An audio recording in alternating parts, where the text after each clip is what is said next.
I have learned from my time working with geologic disposal and reactor technology is it's important to keep in mind that no matter what technology you use, there will be some amount of something that needs to be disposed of for a very long time.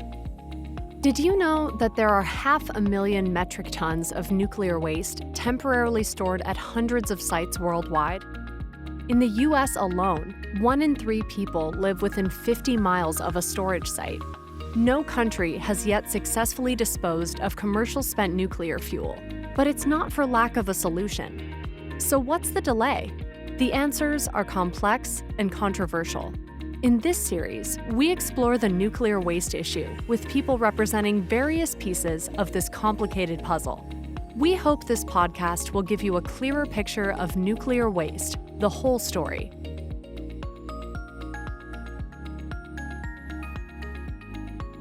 We believe that listening is an important element of a successful nuclear waste disposal program. A core company value is to seek and listen to different perspectives.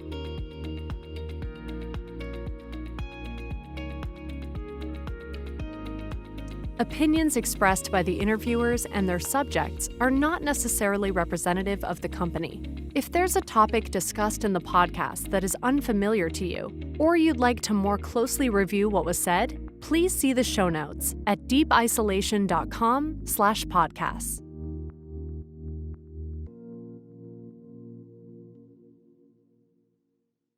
Hello, everyone. I'm Carrie Hulak, Communications Manager for Deep Isolation. And today I'm talking to Andrew Sowder, a scientist and senior technical executive for the Electric Power Research Institute, a nonprofit that conducts research, development, and demonstrations focused on electricity generation and how it can be safe, reliable, affordable, and environmentally responsible. Welcome, Andrew. Thank you so much for joining us today. Thank you. I appreciate the opportunity. So first off, why don't you give us a high-level look, your thoughts on what are the concerns for the world right now when it comes to safe, reliable, affordable electricity generation? What's top of mind for you on what we need to be concerned about? Sure. Well, I think in general, globally, electricity is associated with quality of life and all these things that are measured on the Human Development Index from the United Nations. And so certainly granting access to more and more people to safe, affordable, reliable electricity is a good thing. I think the challenge is how do you do that within the constraints of climate change concerns, resource concerns, and other environmental concerns like that.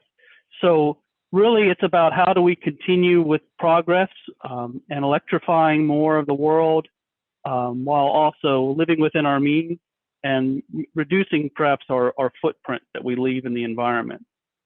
So EPRI is about initially electricity, but I think the other key thing is electricity is not separate from other key infrastructures like transportation, broader industry, and just broader energy infrastructure. So infrastructures play with one another and also can actually complement one another to solve these big problems.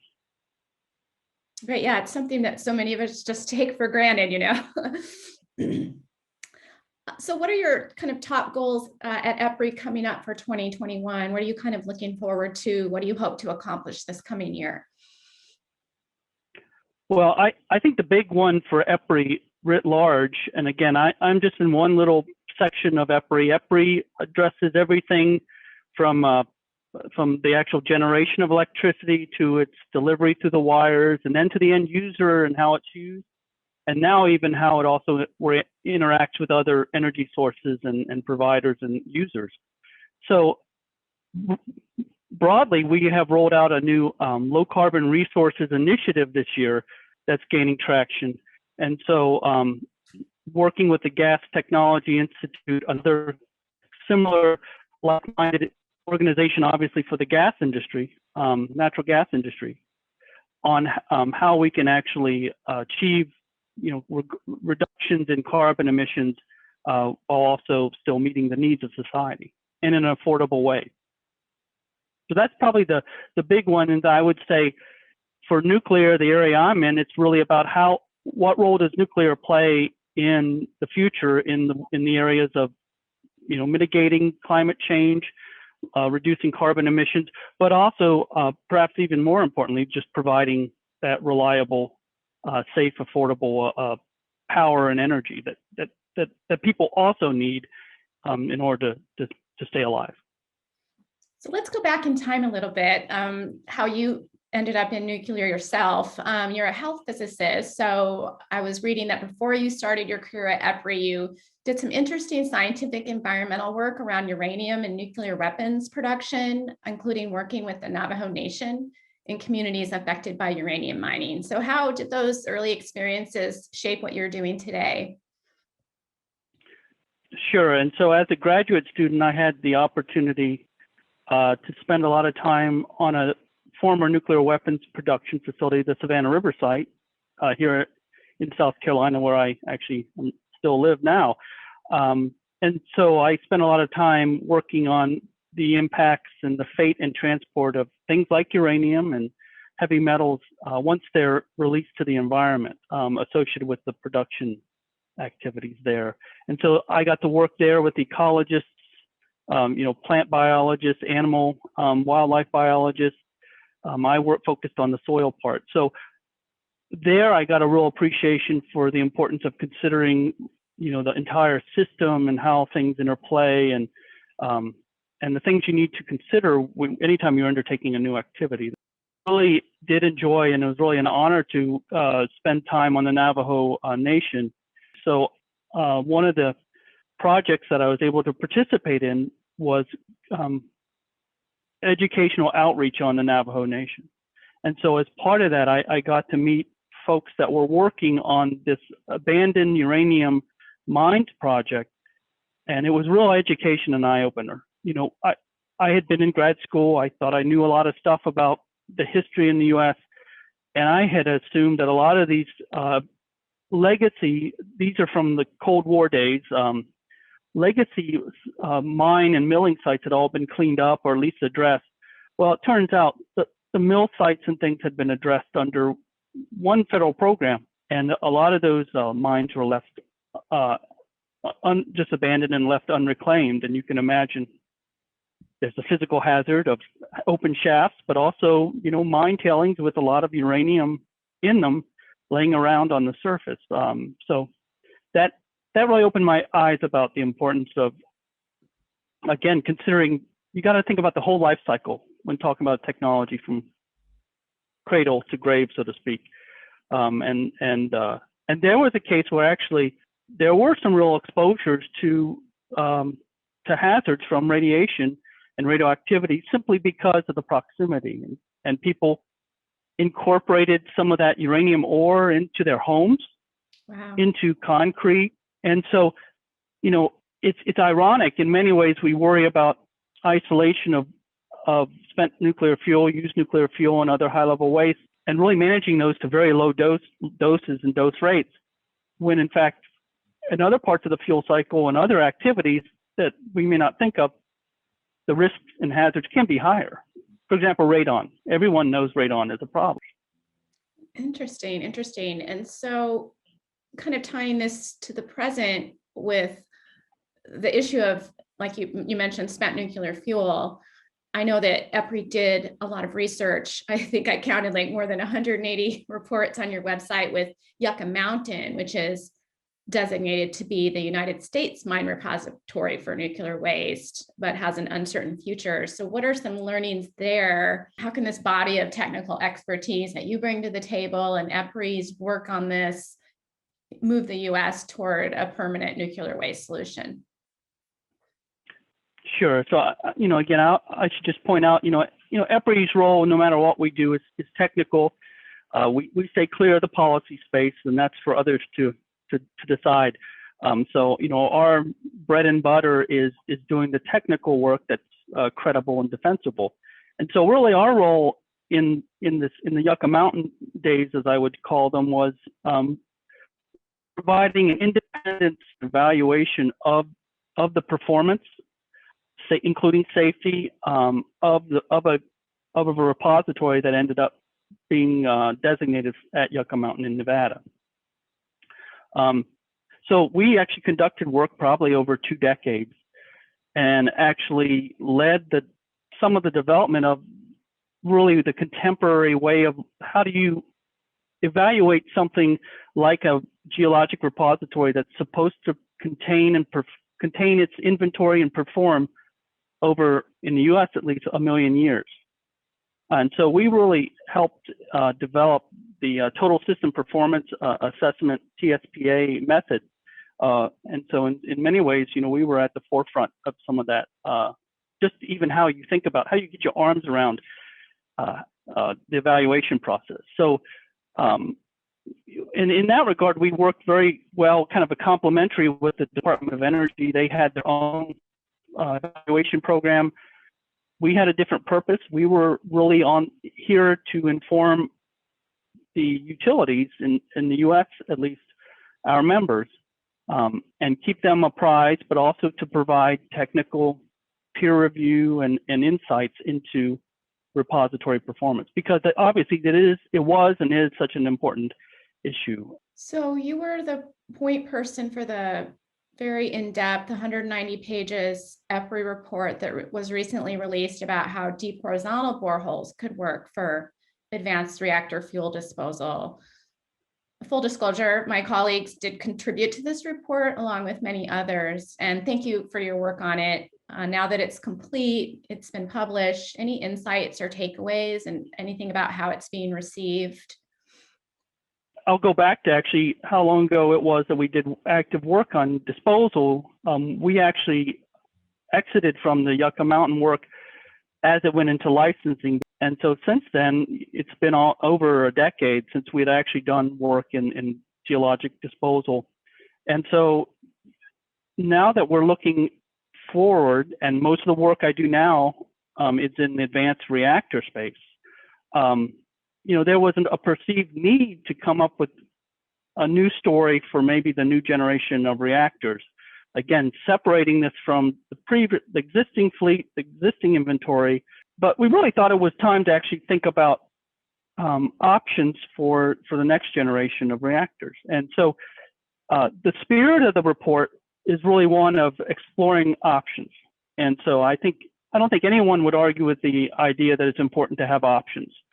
But in order to have an option available when you need it, you actually have had to thought about it, pursued it, and developed the option. So this report was really, in my mind, just the first step towards thinking about, well, could you actually utilize some of the now developing technology that is just now being demonstrated by companies like Deep Isolation and also by other researchers here in the US and elsewhere. Could it be done?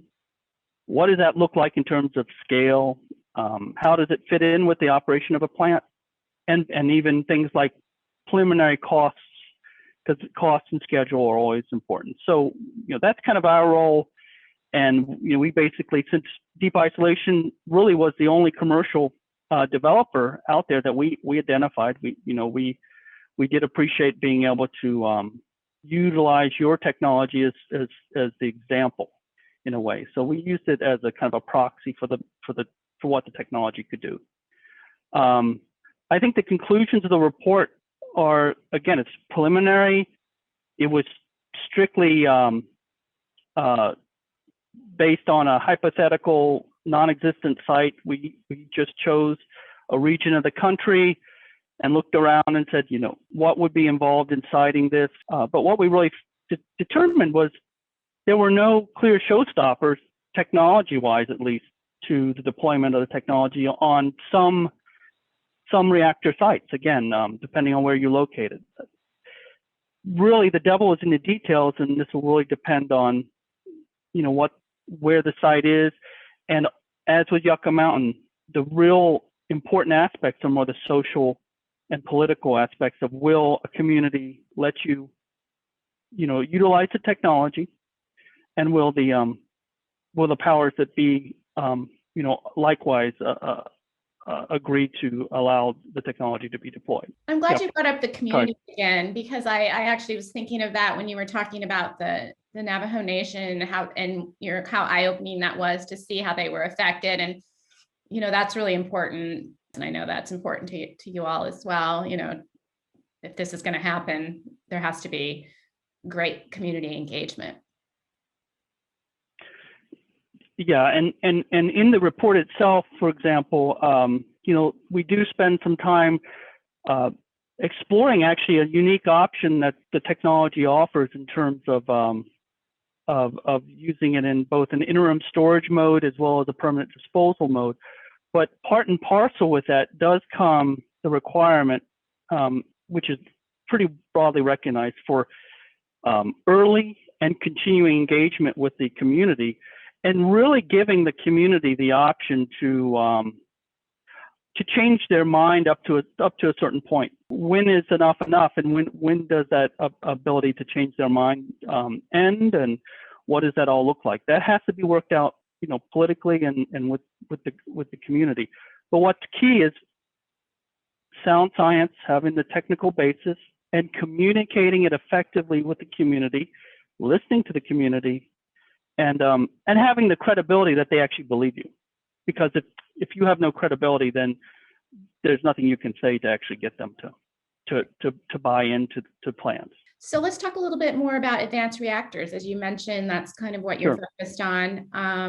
So what are the next best steps for continuing the nuclear waste dialogue with the advanced reactor community? This was the report was a huge, big first step. As you said, you hadn't done anything in a decade. So exciting that there's this body of work now. So what do you see happening next? And I know you're on, I know you have an advanced reactor team at EPRI, and you can kind of talk a little bit about that, how that fits in.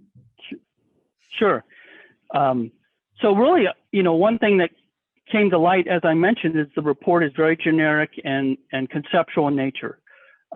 So one of the important things to know is, well, what is the fuel or the waste that you want to manage, to store or dispose of? And so without a specific technology in mind, it's really difficult to also make a lot of explicit and straightforward conclusions. So I think one of the important things for EPRI and others is to understand more what the technology developers are proposing. And it'll be important to actually tell this story and understand what comes out of the reactor at the end. Because as we've seen with the current fleet, it is an important consideration, in relation to the amount of energy that is derived from the technology. But the waste still, because it is so concentrated, it is very hazardous, and so needs to be managed appropriately. So I think really understanding the technologies and what different fuel forms, because that's the one thing that is going to change with the new technologies, is you have really a full spectrum of fuel types, from traditional solid fuels all the way to liquid fuels. And a liquid fuel, you can imagine a dissolved fuel, will need to be somehow addressed in a way that can be managed and disposed of. From what you know, do you think multiple technologies are likely? So there'll be multiple paths, or do you think a few may rise to the top and be most likely to be adopted? Well, I think some will likely continue to just use the fuel once, at least in the near term, and other technologies are really pinning their case on being able to continually recycle fuel or use fuel from another era or another design of reactor. So again, that's really where the complexity comes in, is you have a lot of different use cases. And I do think there will be, multiple reactor designs, because moving forward, there will be probably different missions beyond just straightforward electricity production. And some reactors are better suited for higher temperatures and compatibility with providing heat to industry. I have learned from my time working with geologic disposal and reactor technology is it's important to keep in mind that no matter what technology you use, there will be some amount of something that needs to be disposed of for a very long time. And people debate how long that is, but some of these, last for hundreds of thousands of years. And I'm talking fission products, not just the other things that can be potentially reused, like the uranium, plutonium, those sorts of things. So that's really why it's important to have options for disposal, because you're going to need to dispose of something for a very long time. That makes sense. So you're part of a team now. Is that kind of a recent development? Tell me a little bit about what that group is doing within EPRI. When I first started at EPRI, things were looking very rosy for nuclear. There was a nuclear renaissance on its way, but that's all in a context. And the context was natural gas was expensive. Climate change was a concern, and there was a recognition that reduced carbon emissions would be something needed in the future. And so natural gas did not look so great at the time, and nuclear looked to be really one of the mainstays. Within a year of that, all changed with the arrival of shale oil and gas production. So that shows you how a simple, well, I won't say simple, but a single technology disruption can change the picture almost overnight, at least in a country like the United States. And so, getting to your question, in the around 2015, I was given the chance to, with some seed funding within EPRI, to start up a small program or a strategic area, looking at, what would it take essentially to convince folks to consider advanced reactors, something beyond what the current technology is. And so in the meantime, we had the small modular reactor, and so that kind of provided a bridge from the large reactors to really the more advanced or very different non-light water reactor cooled designs.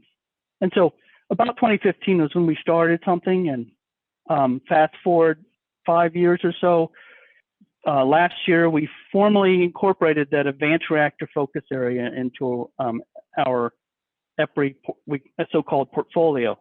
And so it's significant because it's really the first time that EPRI has really focused explicitly on this area beyond just sponsoring one-off projects.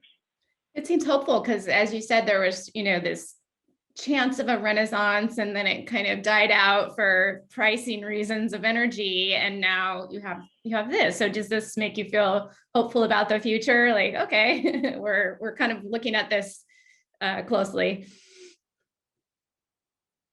Oh, it does, and I would say it feels different than it has before. Although again, I'm only at midlife in my career, but certainly I think there's a lot of energy. And then what I think is really important, at least in North America, is there's private investment, significant private investment, because in the past, a lot of the realm of R&D and necessarily so fell to the governments.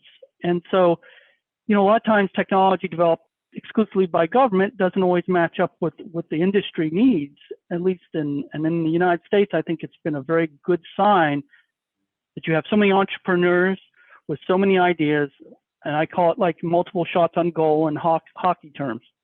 And again, what's different also is that you are offering these at different scales, sizes, and also capability. That's essentially a given that the current fleet is safe, but anything new has to perform as well, if not better. And so I am hopeful. And recent developments, even in the U.S., have been very positive, such as the U.S. Department of Energy has invested a lot of money in demonstrations, which in my mind are key. The customer needs to see the technology operated, and it needs to be de-risked before someone takes a real risk. Why would someone buy and risk a lot on a technology that hasn't been really proven before when they already have something that they could buy today? So that's, I think, what has changed is really this diversity of ideas, and also in private sector investment. So I know EPRI is not just focused on US, of course. Maybe you could talk a little bit about the international market for advanced nuclear, any countries to watch there, any guesses on who might be first to deploy an advanced reactor elsewhere? Sure. We're now an international organization, and a lot of our funding and membership is international. In fact, in the nuclear sector, over half of our funding and membership is outside of the United States. So, which makes it for a very exciting place to work. And it forces us, we do have to keep a view that's not just US centric. And so looking outside the United States, we already see countries like China, really expanding their nuclear builds, at a scale that's reminiscent of the United States actually during the 1970s when we built out the majority of our fleet. So they're kind of going through that same rapid growth that we had and France had and other countries. But looking ahead, in the past when someone mentioned these advanced reactor concepts, generation 4 reactors, a lot of people would roll their eyes and say, yeah, I don't believe that. Is that really going to happen? But, now my favorite phrase is really, it's no longer if, it's when and by whom. And so it's clear that there's a lot of action going on in many countries around the world. If you look to China, they're about to start up a high temperature gas cooled reactor, their HTRPM reactor design, which is similar to ones that companies in the US are looking to commercialize. And again, it's kind of important to remember most of these concepts aren't new. In fact, many of them were operated at some scale back in the 1950s and 60s. This has been a great discussion, Andrew. I guess I'll just kind of give you a chance to mention, are there any other projects, upcoming work that you'd like to highlight for our audience today that we haven't touched on yet? Well, sure. One of the things that I've been championing over the past several years is trying to recreate what we did for large light water reactors, but more geared towards the new generation of advanced reactors. And that's really the development of a common owner-operator requirements guide, which would help really align the needs of the customer with the developers, because again, it's easy to develop things in a silo and lose touch with who your customer is. And so this is a function that EPRI's done before. And what's different now is there's so many technologies. We are looking to make this a much more high-level, open framework that's technology and mission inclusive. And so this year, we're really trying to internationalize that more, reach out to partners, and work with others so that it's not just focused in the U.S. or in one area, but really could end up being a template for helping developers understand what the market needs are and helping the customers understand what they should be asking of the developers. And then the regulators can also use these frameworks, because then they can kind of see, well, here's the things we got to get ready to actually license and regulate. So that's kind of my big push, is this internationalization, harmonization, and that would be working with other organizations around the world. Well, great. Thank you so much for joining us today. It sounds like a lot of exciting things going on, and we'll keep an eye on what's next there at EPRI. Well, thank you very much. I've enjoyed it. All right. Have a great day. Thank you.